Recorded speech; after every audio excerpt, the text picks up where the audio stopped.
Leadership isn't something you achieve overnight. It's ingrained in us from the very first stage of life. That's why they say leaders are born, not made.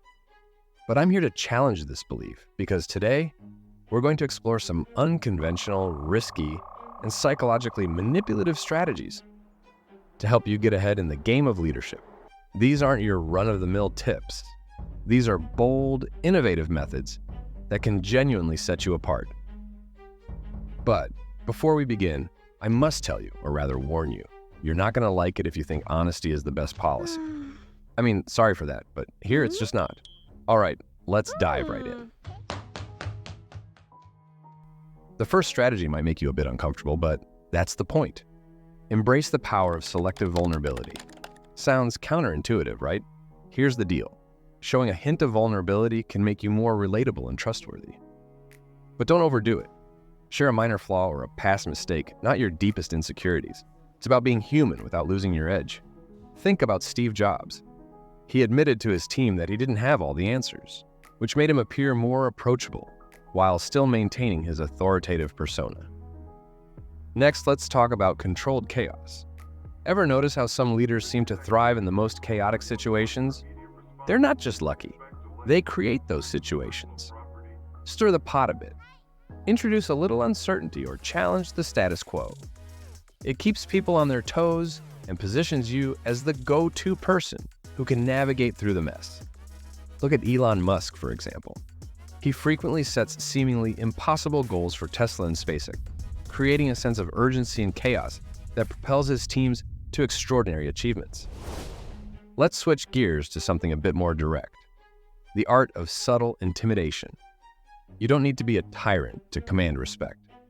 A well-timed silence, a piercing look, or a calm but firm tone can do wonders. It's about making people think twice before crossing you, without ever raising your voice. Winston Churchill, during World War II, often used silence and stern gazes to command rooms full of officials, making them hang on his every word. Another tactic involves leveraging exclusivity. People crave what they can't have. Create an inner circle and make it known, subtly, that not everyone gets to be in it. The desire to be part of this elite group can drive people to perform better and align themselves more closely with your vision. Think about the way Apple cultivates a sense of exclusivity around its products, making every new release a coveted event that people aspire to be part of. Here's a twist.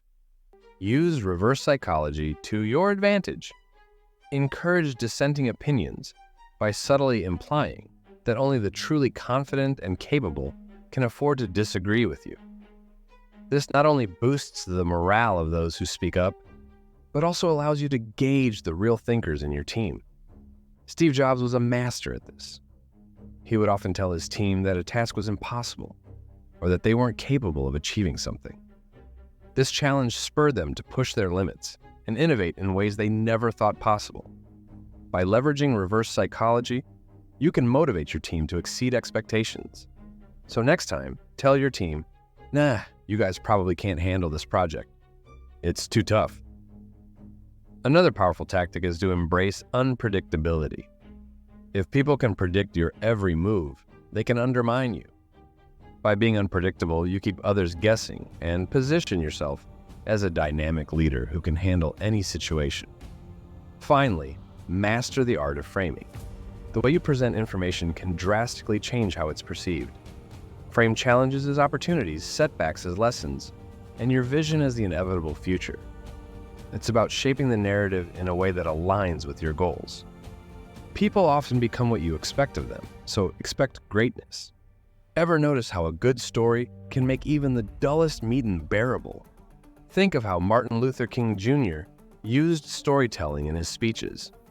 His "I Have a Dream" speech is a powerful example of how stories can inspire change and unite people towards a common goal. By mastering the art of storytelling, you can connect with your team on a deeper level and inspire them to achieve great things. So, next time you're leading a meeting, tell a story that ignites passion and purpose. Think of the most iconic leaders in history, those who didn't just lead, but left an indelible mark. They weren't afraid to take risks, to manipulate the narrative, to wield power with a touch of ruthlessness.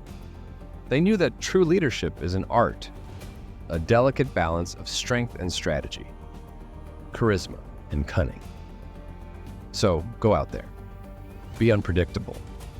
Be dominant. Don't just lead, reshape the landscape. Because the game of leadership isn't won by those who play by the rules. It's won by those who redefine them. And in this game, the fearless few who dare to be different are the ones who truly make history.